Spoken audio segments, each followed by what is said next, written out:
Hi, how you doing? Justin here. Welcome to IM-152, which is the 1 minute changes for Foundation 5, in which we're going to be jumping our triad shapes all up and down the guitar neck. Lots of fun here. So let's start off by looking at the G major triad, just because we've looked at that a lot already and it's the one that you started off with.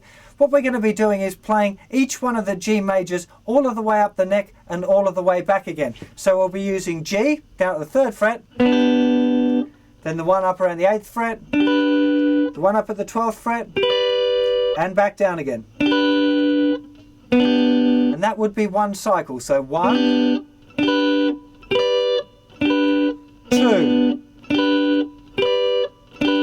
3, 4, 5, etc. Now that was G. Now I also think that you should have a go at doing C. But don't start with the C right up at the 8th fret. Start down toward the nut as far as you can. So the C chord will be the one down here with the 3rd finger on the C note on the 3rd string.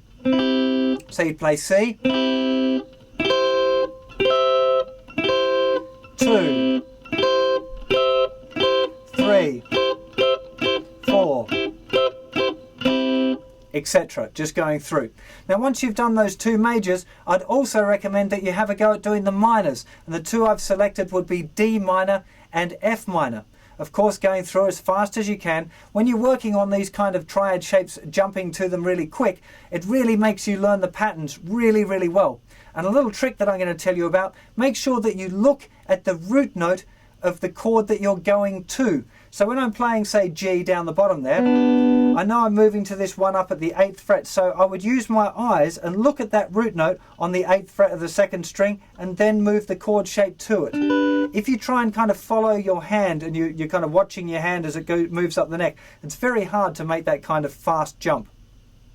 Now, for the last one, for number 5, I've recommended that you do the C major on strings 2, 3 and 4, which of course here.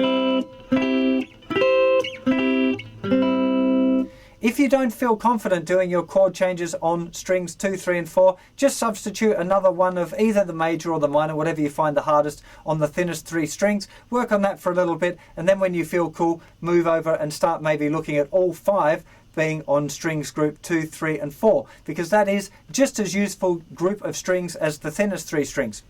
So that's going to be quite a lot of practice for you. Take it slowly, make sure that you get it right, and I'm sure you'll get those triads under your fingers in no time. Take care of yourselves. See you for another lesson very soon. Bye-bye.